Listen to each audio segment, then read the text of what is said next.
There is a grain sitting in 4 billion pantries across Asia that produces a dark, aromatic beverage nearly identical to coffee. Zero caffeine, zero jitters, zero acid reflux, zero deforestation. It costs pennies per cup and requires no tropical plantation, no international shipping, no corporate middleman. The global coffee industry generates over $245 billion annually. Meanwhile, this grain sits in a bag on your shelf. They just never told you what to do with it.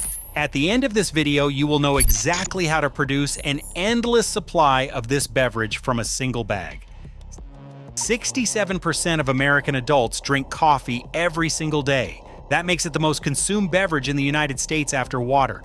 Walk into any office building in Chicago or Los Angeles at 8 in the morning. Watch the line at the coffee counter. Watch the trembling hands of people who have not had their first cup yet. This is not preference. This is chemical dependency operating at a national scale. Here is what happens in your body when you drink coffee. Caffeine molecules block adenosine receptors in your brain.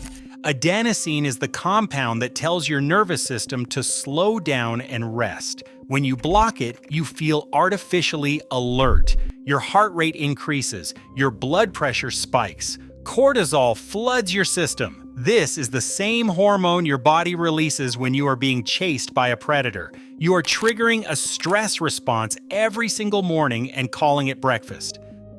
The crash comes 6 hours later. Caffeine has a half-life of 5 to 6 hours in the human body. That afternoon cup you drink at 2 is still circulating at 50% strength when you try to sleep at 8. Your REM cycles suffer. You wake up exhausted. You reach for more coffee. The cycle continues. Millions of Americans take proton pump inhibitors to counteract the acid damage that coffee causes to their stomach lining. Doctors prescribe anxiety medication to people whose only real problem is that they drink 4 cups of acidic stimulant every day. Traditional coffee triggers acid reflux in sensitive individuals. The beverage I'm about to show you is gentle on the stomach and reduces the likelihood of heartburn entirely.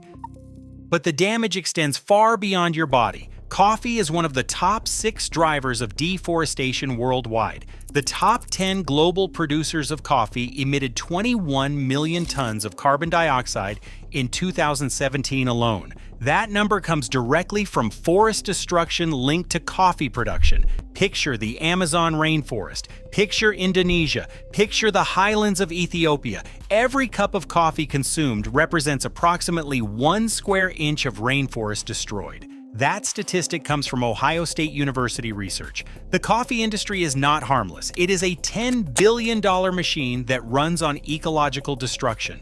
In Central America, the switch to sun-grown coffee has resulted in over 2.5 million acres of forest cleared. Farmers cut down shade trees to increase yields. They spray pesticides that run into rivers. They exhaust the soil until it produces nothing. Then they move deeper into the forest and repeat the process. Climate expert Peter Baker estimates that coffee cultivation expands by approximately 100,000 hectares every single year. That is deforestation accelerating, not slowing. The United States plays a major role as a primary coffee importer. Every American who drinks coffee contributes to water pollution, soil degradation, and reduced biodiversity. Producing 1 pound of roasted coffee results in about 11 pounds of carbon emissions. Now consider the economics. The global coffee market was estimated at $245.2 billion in 2024. Global coffee prices increased by 37% during 2024 alone, reaching a 13-year high. The average American spends over $1,100 annually on coffee. That is money flowing out of your community and into corporate supply chains that span 3 continents. The Asia-Pacific region recorded over 7% year-on-year consumption growth in 2025. Producing countries now account for more than 1/3 of global coffee consumption. That means less coffee available for export. Brazil and Vietnam together contribute nearly 50% of global production. One drought, one frost, one political disruption in either country, and your morning ritual becomes a luxury item. Climate scientists project that 50% of suitable coffee-growing land will be destroyed by 2050. The beverage you depend on is becoming scarcer every year. The price will only increase. But what if the solution was never in the tropics at all? What if it was already in your kitchen? The grain is rice. The beverage is rice coffee. 500 million people across Asia have been drinking it for centuries, while the Western world chased expensive beans across oceans. Rice coffee is a caffeine-free beverage crafted from roasted rice. Unlike traditional coffee from coffee beans, rice coffee offers a milder flavor and a distinct preparation method. It traces its origins to countries like Japan and the Philippines, where it holds a place in cultural and medicinal practices. Traditional healers have used it for digestive health for generations. Ceremonial preparations date back hundreds of years. In the Philippines, they call it Kapeng Bigas. Walk through a village in the provinces at dawn, and the aroma of roasting rice and brewing coffee fills the air. Grandmothers have passed this recipe to their daughters for generations. It is an old tradition that predates the arrival of commercial coffee by centuries. In Japan, they call it Genmai coffee. Brown rice coffee is made only from Japanese roasted brown rice. It is gluten-free and naturally caffeine-free. Japanese families have consumed this as a remedy for centuries. The drink has documented benefits for well-being that Western medicine is only now beginning to study. In Korea, they serve sungnyung after meals. This is scorched rice water made from the crispy layer at the bottom of the rice pot. Every Korean grandmother knows how to make it. The practice continues in households across Seoul and Busan today. The question is not whether this beverage works. 4 billion people have access to rice. Most Western consumers have simply never heard of the preparation. Here is why it tastes like coffee. The secret is called the Maillard reaction. This is a chemical reaction between amino acids and reducing sugars that creates melanoidins. These are the compounds that give browned food its distinctive flavor, the same reaction that creates the aroma of seared steaks, fried dumplings, fresh baked bread, and toasted marshmallows also creates the aroma of roasted coffee beans. When you roast rice, the exact same chemistry occurs. Researchers have identified furans and pyrazines as the main aroma components in roasted brown rice. These are the same compound families responsible for coffee's smell. The roasting process not only forms aroma compounds, but also completely alters the microstructure of the grain. There is a compound called 2-acetyl-1-pyrroline that gives varieties of cooked rice their distinctive aroma. A related compound called 6-acetyl-1,2,3,4-tetrahydropyridine is responsible for the biscuit and cracker-like odor in baked goods. These overlap significantly with coffee's aromatic profile. The same chemical process that creates coffee's aroma creates roasted rice's aroma. Different starting materials, same end chemistry. This is not a substitute that tastes vaguely similar. This is a parallel preparation that produces parallel results through identical biochemistry. Now consider what science has discovered about the health effects. A study published in the Journal of Pharmacological Sciences in 2025 found that ferulic acid can help prevent coronary artery spasms through 2 separate mechanisms. The researchers used porcine coronary arteries, which closely resemble human heart arteries.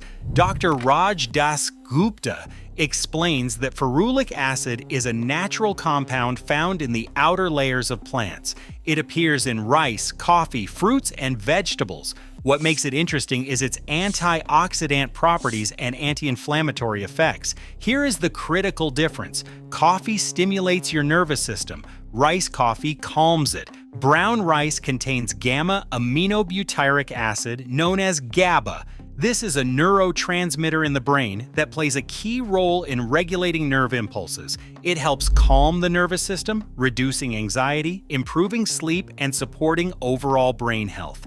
As an inhibitory neurotransmitter, GABA aids in sleep and relaxation. It reduces blood pressure, stress, anxiety, and depression. It enhances immunity under stress conditions. Additionally, GABA prevents diabetic conditions, modulates blood cholesterol levels, and inhibits colon cancer cells. The amount of GABA in germinated brown rice is 10 times higher than in milled white rice and twice as high as in regular brown rice. Soaking rice for 3 hours and sprouting for 21 hours produces the highest GABA content. GABA rice was even shown to kill leukemia cells in laboratory studies. Compare this directly to coffee. Research results show rice coffee significantly lowered blood sugar and blood pressure and improved sleep, headaches, and bowel movements compared to instant coffee. For individuals with diabetes or prediabetes, rice coffee can be transformative. It has a low glycemic index and helps regulate blood sugar levels by preventing sudden spikes. Phytic acid, one of the phytochemicals in roasted brown rice, binds with radiation, heavy metals, and carcinogens and eliminates them from your system. A scientific study shows phytic acid is effective in preventing colon cancer. Rice germ and GABA-enriched defatted rice germ inhibited colorectal carcinogenesis in rats. Ferulic acid prevented intestinal carcinogenesis in rats. Coffee gives you anxiety. Rice coffee reduces it. Coffee spikes your blood sugar. Rice coffee stabilizes it. Coffee damages your stomach lining. Rice coffee supports digestive health by stimulating the growth of beneficial gut bacteria.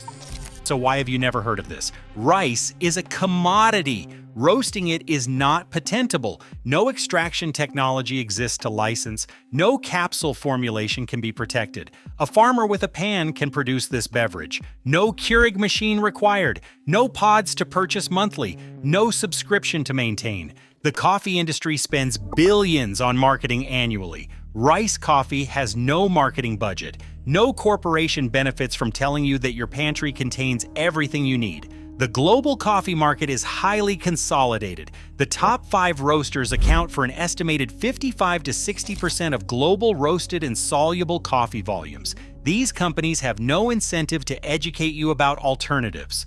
No industry funding exists for rice coffee research. The studies that do exist come primarily from Korean government institutions, Japanese universities, and Chinese research hospitals. The knowledge exists, but it exists in languages that Western databases historically ignored. There is no unified English name for this beverage. Rice coffee, brown rice coffee, genmai coffee, roasted rice tea, the same fragmentation problem buried perilla, duckweed, and dozens of other Asian preparations that could threaten Western industries. What cannot be named cannot be marketed. What cannot be marketed does not enter consciousness. The convenience economy works against you as well. Coffee culture was built around grab and go. Rice coffee requires 15 minutes of roasting. It does not fit the drive-through model. Starbucks cannot sell you a $6 rice coffee with proprietary syrups. The system rewards complexity and dependency. It punishes simplicity and self-sufficiency. Here's how to break free. Heat a skillet, add rice, roast on medium heat until it turns dark brown. Stir frequently to avoid burning. The process takes 10 to 15 minutes. Your kitchen will smell like a coffee roaster. Grind the roasted rice into a coarse powder for a more concentrated brew. A simple spice grinder works perfectly. Boil 3 cups of water. Add 3 tablespoons of roasted rice or powder. Let it simmer for 10 to 15 minutes. Strain the liquid into a cup. You have just made rice coffee. Brown rice is preferred for maximum nutrition. White rice works perfectly for flavor alone. Store roasted rice in an airtight container. It lasts for months at room temperature. 1 cup of raw rice produces approximately 10 cups of beverage. The cost is approximately 3 cents per cup. Compare that to $2 at a gas station or $5 at a specialty shop. For optimization, a darker roast produces more coffee like bitterness. A lighter roast creates a nuttier, sweeter profile. Add cinnamon or cardamom for flavor complexity. Some people add honey, combined with chicory root for a deeper roast profile. Refrigerate and serve cold for an iced version. Batch roast weekly and store pre-ground for daily convenience. A 25-pound bag of rice costs approximately $15 to $25 depending on variety. That single bag produces over 250 cups of beverage. Rice stores for years when kept dry. No supply chain disruption can touch your morning cup. No climate crisis can destroy your source. No corporation profits from your ritual. The coffee industry built a $250 billion empire convincing you that your morning ritual required their plantations, their ships, their machines, their prices. It never did. The answer was always in your pantry. A bag of rice, a pan, 15 minutes.